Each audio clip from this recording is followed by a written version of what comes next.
Hello, everyone, and thank you for joining me on another episode of Canny Crystals, the podcast. As you know by now, my name is Mart. I'm your host, and this week I've got another exciting guest on the show. I'm just really buzzing to have her here today.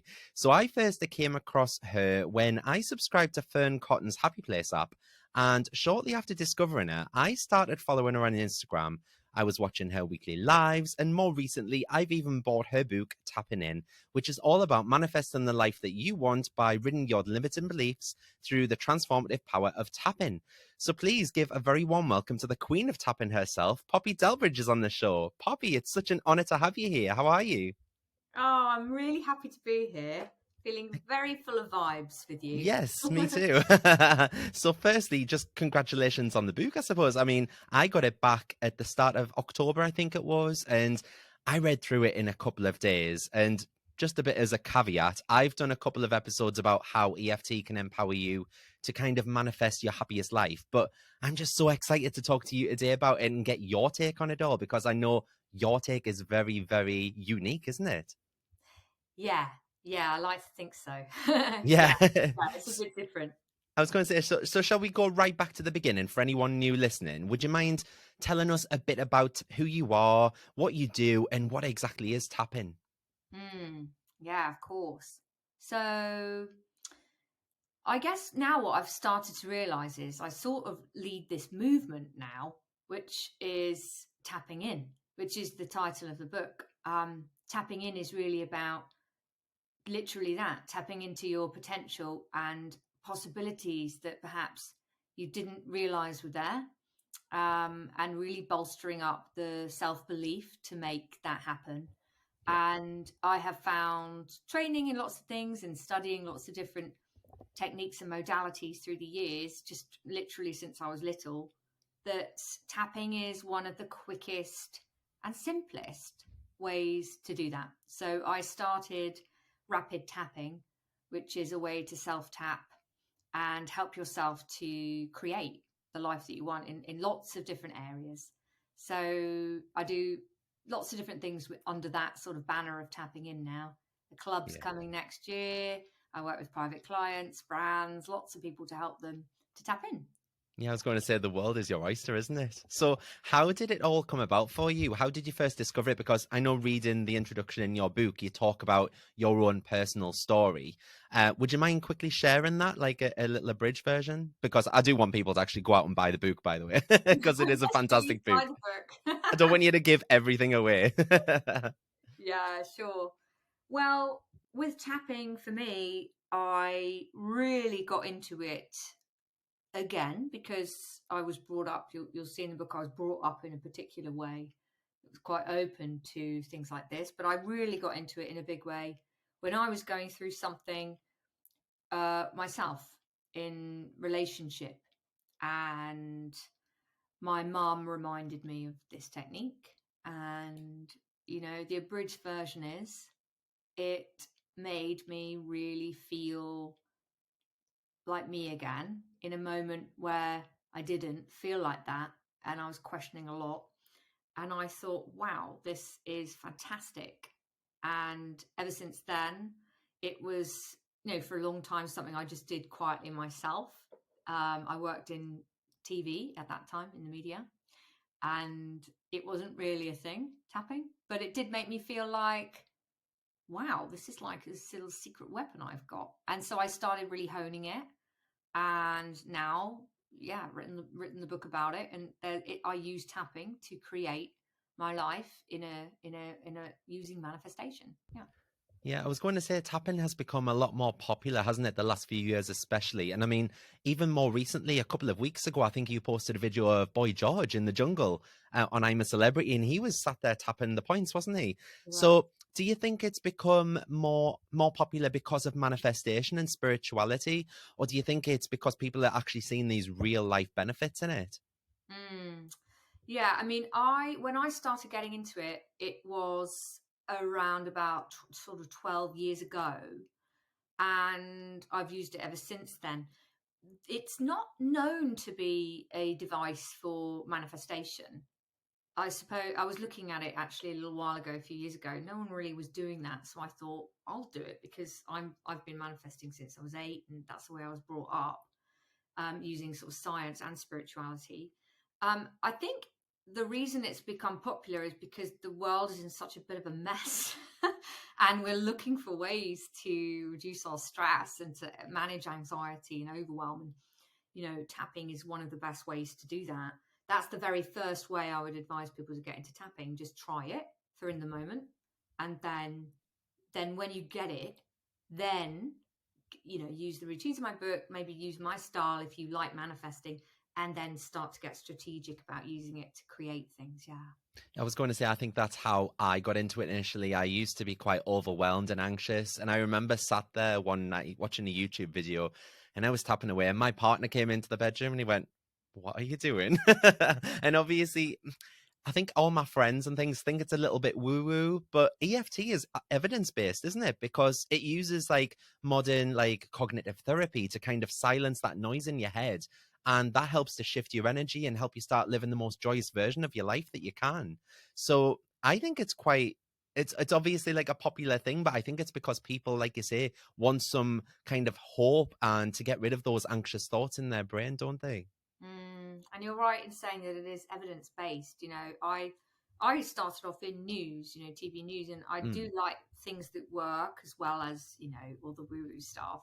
yeah. And this, you can't deny that this has had hundreds of clinical trials. Oh, It's yeah. really effective with even really PTSD, really really sticky mental illness as Mm, well. And so it's really, really amazing, the benefits of this in a scientific way. It works with your brain, and it works with your nervous system. So there's a lot going for tapping, and I'm yeah. really glad that it's getting its time, and I hope it just continues.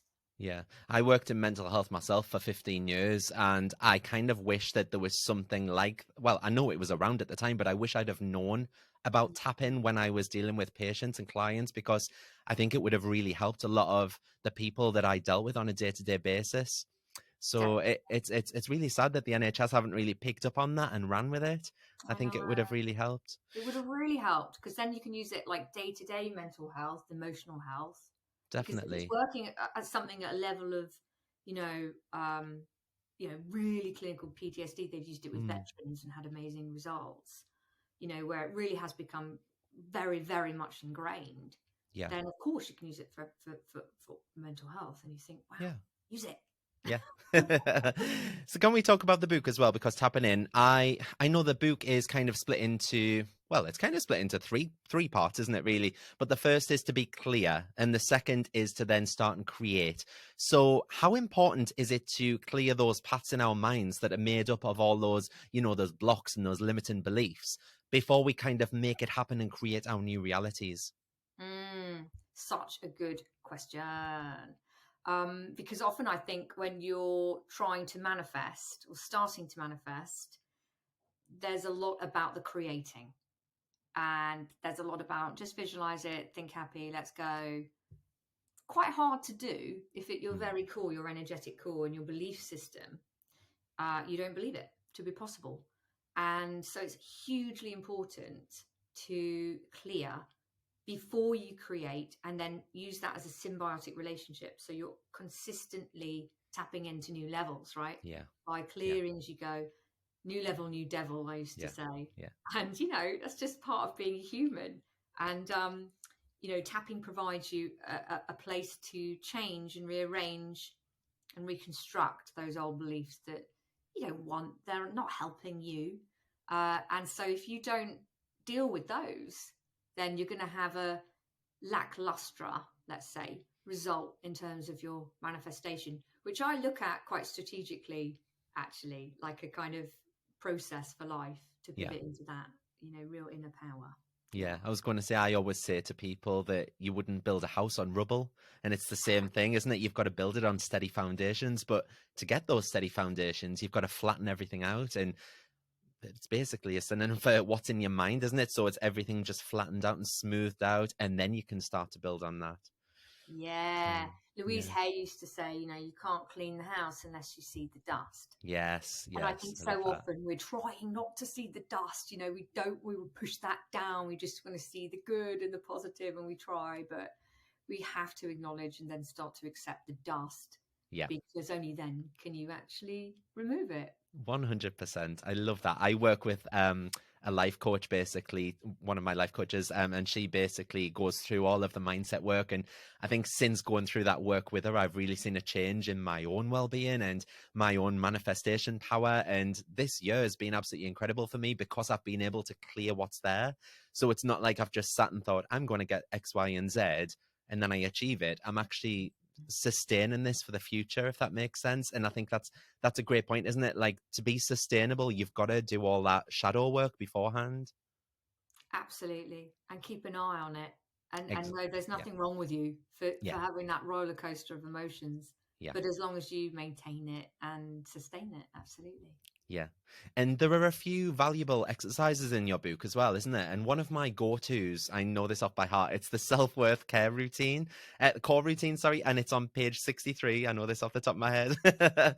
And I know it because I go to it most days. So how do you kind of come up with and create these routines? Is that something that happened to you personally in your own life and then you've put it in the book? Or do you just like kind of feel the need to create them as a kind of a coping mechanism? Mm. So it's come probably from years and years of working as a coach Hmm. and practitioner. Okay. So and I've worked with now thousands of people actually on in different groups and at different levels. And I created the routines in the book around what I saw most commonly affecting people and that Yeah. was needed to be cleared. And also in terms of what everyone would like to create, I was like, well, these are the sticking points that I have found through experience. Yeah. And so it's less about my own experience and more about what I've seen working. Okay. And the way that I sort of create the routines are not to script. So I didn't sit down and go, I'm going to write this out mechanically. I actually did all the routines and kind of I channeled them energetically. And then I reversed that, Oh, right? So wow. I was like, right, I'll do that. And then I'll take that energy and put it down rather than the other way around. Yeah. So that's a really interesting question that no one's asked me before. But Oh. that's how I did. I always sort of channel it out first and then, yeah. That's really interesting to hear as well, because I assumed that these were all your coping mechanisms and I thought this is what works for you. So is this going to work for everyone else? But if this is what you're seeing from your clients and the people that you're dealing with on a day-to-day basis, it's really interesting that. Thank you. Yeah. I remember as well when I first downloaded the Happy Place app, Fern Cotton's app. I think the tapping section was the very first one I visited actually, and I first watched your How to Tap introduction video. And you mentioned on that video that you use both hands to tap, and I've seen that as well on your Instagram live videos. But whenever I watch YouTube videos and things like that, I've only ever seen them use one, and I've only ever used one until I started following you as well. So what's the difference? What's the difference between using one hand or two? Mm. Well, I've always used two. I'm trained in EFT anyway, and they tend to be one. However, there are two meridian. So basically, EFT and tapping was based on acupuncture, acupressure, Yeah. and energy points within the body, of which there are hundreds. Um, and that was originally called TFT, thought field Yes. therapy. That then got simplified to EFT by a student of Dr. Callahan who kind of invented tapping as TFT. That meant that there were only a few points in the face that we used. Now, when I was training, I thought, well, why are we not doing two? Because there's 2 points here. Not all of them are, but there's two. And I thought, well, there's 2 points. So why don't you use two hands? Yeah. So I started doing it for myself. Um, and I also found that, yeah, not many people were doing it. But when you're fully invested in your tap, and you're obviously, I work with manifestation and the power of focus and Mm. intention. When you are fully focusing and intending, there's just something about using both hands that takes you out. Like, what's the other one doing? Yeah. What's that one doing? You may as well be using two. And it just is a very present giving device that I think, why wouldn't you do double your buck, right? For that Yeah. time. So there's a few reasons why we use two hands. There's others, but that's the main reason why. And in rapid tapping, we only use two hands. I was going to say, now that you've explained it, it makes absolute perfect sense. I'm just thinking, well, why haven't I been doing two hands before now? But another thing that you uniquely do as well that I don't see anyone else doing, you go around each spot in kind of a circular motion. So if you're doing the crown area of your head, you go round rather than just in the same spot over and over again. Kind of watching you is quite hypnotic, actually. And I think because you usually got bracelets on as well, it's the noise of your bracelets like shaking. I love watching you. ASMR. Yeah. Yeah. Yeah. Do you know which one of your videos I enjoy the most as well? It's the Letting the Day Go one. It's on the Happy Place app. It's about 10 minutes long, but I do that one most nights if I've had a bit of a stressful day. I find that it really helps me to chill out and release that day's energy. So what I want to know, is there a specific time of the day that you think tapping is best suited to? Is it best done late at night to release that day's energy? Or do you think on a morning? Or do you think whenever you possibly can? Mm. Yeah, it's such a good question because a lot of people do come to me and go, hey, when should I do it? And do I over tap? Like, can I do too much of it? Because it can get quite excitingly addictive in a good way. It's perfectly safe. You're basically bringing your nervous system into balance by doing it. So you're never going to over tap. But I would suggest to anyone who maybe hasn't tapped before, start in the morning, because the way that you start your day ends your day Yeah. very often. So get into that vibe of clearing what feels unhelpful to you in the day with a quick tap, and then you will set yourself into the vibration of possibility just to begin your day of what's possible, rather than, oh, I've got to deal with all this today. You know, it's just a natural human condition. We get up and we're like, meh. Yeah. So it's a really good, like, quick thing to do in the morning if you're thinking, how do I start? Do it in the morning. Yeah, I was going to say I do mine first thing in the morning with a gratitude journal, usually a cup of green tea or coffee. I love it in the summer more because I'm sat in the back garden while I'm doing it, so I'm grounding at the same time. But then I also tend to do it last thing at night. Like I say, I usually do an app-based one. So in the morning, I'll set my intentions for the day. But if I'm feeling a little anxious, maybe about like a podcast recording that's coming up or a meeting that I've got, I tend to do one just like really, really quickly. I know I really shouldn't, but I do it sometimes while I'm driving along as well. So if I'm on my way to like a really like high stake meeting or something, I'll be sat there in traffic points, like just yeah. But yeah, No, don't I do that. yeah. Only when the car is stationary. Yeah, only when it's on my traffic lights. Don't worry, I'm not going to No. crash. I know as well that the law of attraction and things like that, they absolutely love repetition, don't they? And the more that you do something, the more likely it is to kind of snowball and take effect. So how long would you suggest to continue tapping on the same situation? Because I read sometimes people say do it, it's best for like 60, 75, even 90 days. Some people say, oh, it should be instant. What's your take on that? Well, life can be a little overwhelming. So how I tend to structure this out to people I work with, or anyone sort of in my club and whatnot, is look at it in two ways. So one is you look at tapping as a daily thing, which is your kind of SOS, you know, start the day, end the day, in the day. How do I want my mood to be changed for the better quickly? That's a quick tap, you know, SOS tap, daily. Then you look at it, okay, like I was saying, more strategically, more excitingly, around the whole life. If it's that, then I often suggest, okay, then we start to go a little deeper. So it's a deep taps. And these are really looking at what I call the wheel of possibility, which you'll see in the book. It's a way of looking at your life so it doesn't feel like this. One of my clients, Farah, she was like, it's a nebulous mess. It's like, it's nebulous, it's loads. You look at what you feel you would like to focus on, both intuitively and through a little process. And you go, I'm going to focus on this. I suggest 90 days. So in my manifesting process, Pivot into Power, we go 90 days. I do this every 90 days. 90 days. What is it that I'm going to focus on related to my big vision? As a way of looking at your vision in the book. And you go, right, I'm going to focus on ooh, let's say. Ooh is the kind of, soulmate, sex kind of vibe. Your other in your life, love. And you would focus on taps around that for 90 days, right? Because it gives you a real sense of power and process. Yeah. It's not planning, but it is anchoring. So then you can go, okay, after that, what would I like to stay here, or do I want to move on?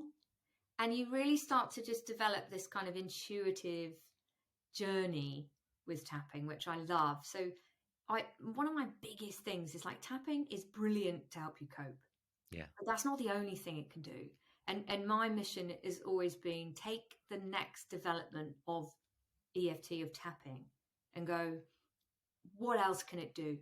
Can it help you create goals, desires of your heart?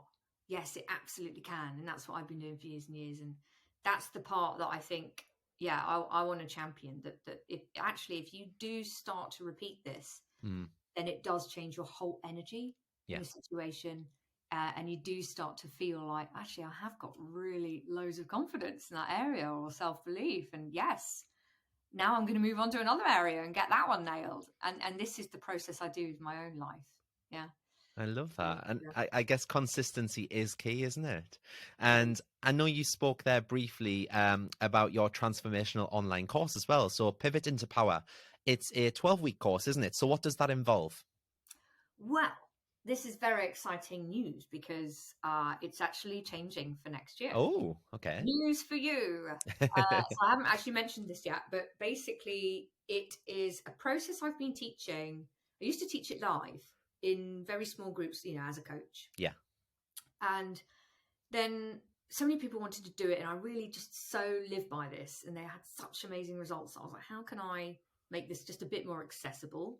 So I've come up with this new thing for next year, where if you have read the book and you're like, actually, I like this, but I need a bit of support to kind of navigate this, then the next stage is going to be the Tapping In Club, where I'll be there, and you've got to be in it. It'll be so I will. fun. And we'll go through basically this kind of pivot into power process together on a cycle. So, like I said, I do the 90 days. I look at the vision. I keep doing this myself in rotation. It will be cyclical. So you go through it like that. So now it's gone much bigger than just the 12 weeks. We're basically doing it on an absolute loop to kind of create and step into a sort of envisioned life. So I'm super excited about that. Yeah, that sounds amazing. I'd love to get involved in that, actually. Yeah, as soon as it comes up, I'll sign up. Don't worry. And I mentioned this earlier as well, but you also do your weekly live tapping videos on your Rappin' Tap It Instagram page, don't you? And it's usually 11:11 precisely on a Monday morning. And these have become quite popular, even across my friend circle, because I was on, I think it was last Monday's video, for example, and I could see that 2 of my best friends were watching along with me. So I love it. It's almost becoming a bit of a community in itself, because I see the same people commenting week on week. It's really good. So how did that come about for you? What made you want to do something like that? Well, I really love connecting with people, and during the pandemic, I started doing a lot more online and pivoting into that. And I just loved the energy, and I wanted to do something that was really accessible so that everyone could have a taste. And I wanted to do something that was free. Yeah. And I wanted to do something on Mondays, because Mondays is the day where you can really change the course of your week if you get your energy right. So I thought, I love 11:11. I've always loved the number. Yeah. That kind of vibe of new beginnings. And so I thought, right, 11:11, let's take out 15 minutes of our time in the day. Or lots of people sneak out of their work. We all have like a little break, and then they tune in, and it's like you say, it's a community, and I love to get into a vibe, and it delivers a vibe for everyone. Yeah. Can I just say, it's the perfect time and the perfect day for me, because if I've had like a little tiny break over the weekend, I don't get much of a break, but when I do have a tiny little break over the weekend, I come in on a Monday morning and I come in all refreshed and rejuvenated and high vibe. And then I'll look at my emails and then I'll get dragged under with packing orders. And it gets to about 10:30 or 11 o'clock and I'm absolutely drained. And I think this 11:11 just picks me up every single week continuously. And I'm like, okay, I'm focused again now. So what I've even done is I've started setting an alarm on my phone Monday to Friday for 11:11. And 11:11, I usually go to the self-care core routine in your book or something like that, something along those lines. And I'll just start tapping and I'll just do like a 3 to 4 minute SOS tap. And I call it a remedial tap because it takes me back out of the little anxious thoughts that might be creeping in ever so slightly. And it just brings me back into the present moment.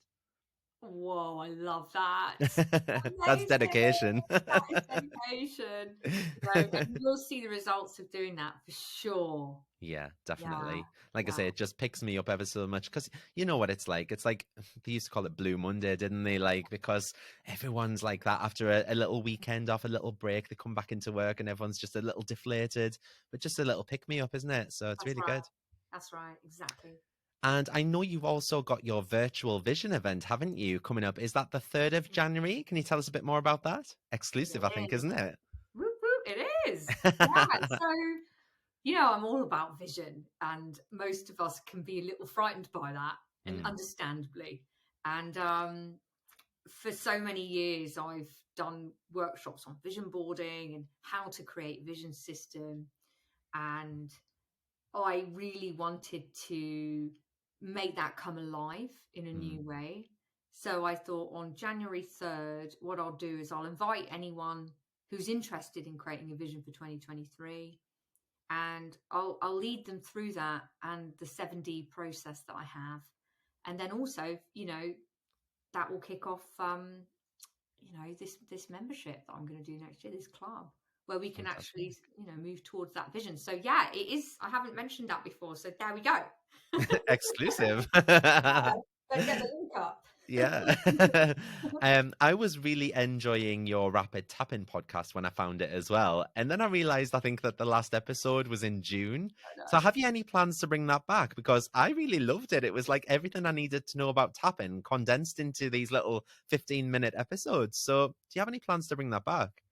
Yes, I really loved doing a podcast, and I would like to bring it back. Yeah. And everything's still there, so Yeah. if anyone's not listened to it, you can go back and sort of binge through it. And there's some taps on there. I would like to bring it back. I haven't got the. I think I'll do this club first, and then Yes. figure out how it works in the next iteration. With guests, or Yeah. I'll Yeah. see what drops in about what it will be. But I would like to. Yeah, Yeah. of Yeah. course. Yeah. It's difficult when there's one person being the face of the business, really, isn't it? Because you're being pulled and stretched in every direction. I Yeah. know that feeling myself. Yeah. So, what's next for Poppy then? Obviously, other than your virtual vision event and your new membership, what would you like to achieve next? Like you've been speaking there about a vision board. Like, do you have a vision board? Because I feel like you've been there, you've done that, you've got the t-shirt. So, what's on your vision board for the foreseeable future? Yeah. I mean, my vision board, with those who know me, is quite funny Okay. because I'm always like, we need a bigger vision board. So I look back every year like, what was on this one? Um, and I always leave some space as well, which I think is quite interesting about what we haven't even got access to yet that might Mm, come through, I and love how we that. can tap into the imagined part, because you've got to imagine Yeah. something. Everything that exists now is imagined Yeah. in some shape or form. So we've got to spend time on imagining. So at this point of the year, I'm imagining up what it is going to come next year and then beyond. Yeah. And so, yeah, there's a few things happening. There's a few things coming. We shall see. You shall see. I I'll love say, that. oh, yeah. What's been your number one manifestation, if I could ask you, um, th- basically the number one thing that you feel that you have manifested by giving your energy and your attention to it, going out there, setting yourself a goal and achieving it? What's the number one thing? Hmm. I'm putting There's you on the two. spot. There's Okay, two go for it. actually. first one I thought of was, okay, the book, because I wanted a best-selling book that got this kind of little thing like tapping out into the public. And I was thrilled when it was like top 10 book of all the books. And I was like, yay! In between like Matthew Perry and like Richard Osman, like proper novels. I was like, yeah! Love it. So that was brilliant. And I was chuffed about that.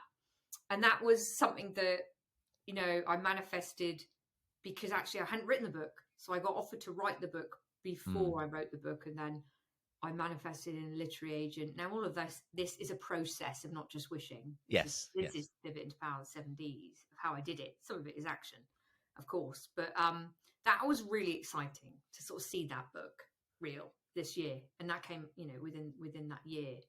And then the other thing, which you'll see in the book, is Linen Shirt Man, who's, you know, the guy. I was always quite good at manifesting men. But did I manifest, you know, my soulmate? Yes, I did. That was my absolute focus last year.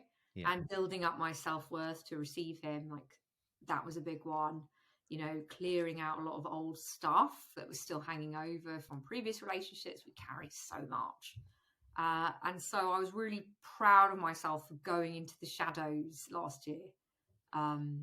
And being ready to kind of receive him. And that has just been a joy this year. So Linen Shirt Man, and anyone who's thinking, actually, you know, can I do this? Can I really have the person of my dreams? You know, I'm really pleased to say yes. You know, I've experienced that. I've done the work, and here he is. Oh, congratulations. I love that. So how can people find you then, Poppy? Because I know you've got a couple of Instagram handles, haven't you? So how can people find you? Yeah, so mainly I'm on Insta. Yeah, so at Poppy Delbridge is my main one where I hang out. And I've got at Rapid Tapping for the taps, 1111, and lots of, that's kind of more that side of things, just for tapping. I have another one, a House of Possibility. Oh, yes, I was meaning to speak about this actually. So, yeah, House of Possibility. Do you want to like briefly discuss that? So House of Possibility is really, I would say, more like, I consider it in a weird way, like my passion, non-profit kind of passion. So I like to assemble people who can make an impact for a better world, and people have their own style in doing that. And I love working with those people who are mavericks or pioneers, and you know, all sorts of really exciting people I have the pleasure of working with privately. So that is really a place where we kind of get together and, you know, make a difference in our own way with events and how we can bring possibilities out into the world. So I'll be doing much more with that next year. I'm really excited about that. There's another thing that I'm putting like that. Yeah, there's a lot going on, but I'm really into sort of truly sustainable living that feels like your soul health is involved in this, because we're quite good at mind health, we're quite good at physical health, and soul health has sort of been left by the wayside a little bit. Yeah, definitely. You know, definitely. So I'd like to do more in that. Oh, thank you so much anyway for popping by and appearing on the show, Poppy. I really appreciate it. So what I'm going to do is I'm going to pop all of Poppy's links in the show notes below, including links to her book, her website, and all of her socials that she's mentioned. And for everyone listening, just go and follow Poppy. Get your copy of Tapping In at the link in the show notes as well. And if you've enjoyed this episode, please submit a quick 5-star review, which just really helps this podcast grow to new audiences. So, Poppy, thank you so much. And I really do appreciate you coming on the show. Oh, loved it. Thank you so much. You're very welcome. And I hope that you all enjoyed listening to this episode. So look after yourselves. Have a lush weekend, everyone. And hopefully I'll see you all next Friday for another episode of Canny Crystals, the podcast. Thank you all so much for listening. Bye.